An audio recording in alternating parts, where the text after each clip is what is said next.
सेठ धनु ने गांव वालों के लिए एक तालाब बनवाया था और कुछ समय के लिए उसने सबको मुफ्त में पानी भी दिया था।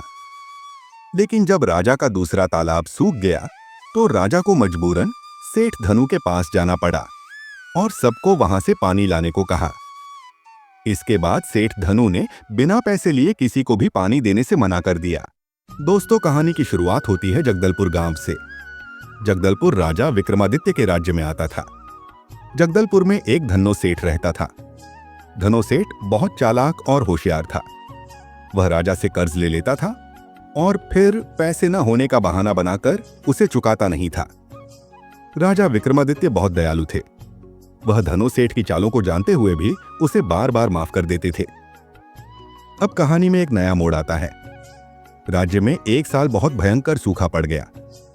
नदियां सूख गईं और तालाबों में पानी का स्तर बहुत कम हो गया। जगदलपुर गांव में तो हालात और भी खराब थे। वहां सिर्फ राजा का एक ही तालाब था जिस पर पूरे गांव के लोग निर्भर थे। ऐसा हुआ कि धनो सेठ ने राजा से कहा कि महाराज, आपने मेरी बहुत मदद की है, तो मैं भी इस मुश्किल समय में आपके साथ हूं। चलिए, मैं अपने पैसे से एक तालाब बनवाता हूं।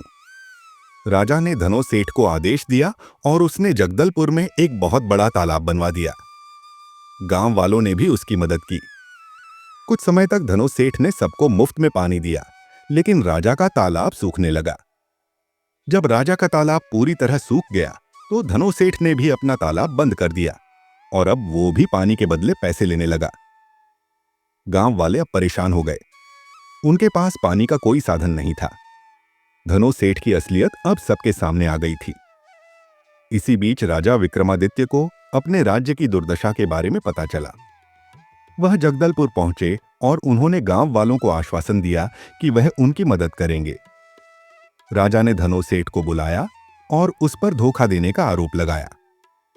उन्होंने कहा कि धनो सेठ ने गांव वालों का भरोसा तोड़ा है और उन्हें मुसीबत में डाल दिया है। राजा ने धनो सेठ को सख्त चेतावनी दी और कहा कि वह तुरंत तालाब खोलकर सबको पानी दे। धनो सेठ ने राजा की बात मान ली और उसने अपना व्यवहार बदल लिया। वह अब गांव वालों की मदद करता था और उनसे ईमानदारी से पेश आता था। धीरे धीरे गांव वाले भी उस पर भरोसा करने लगे।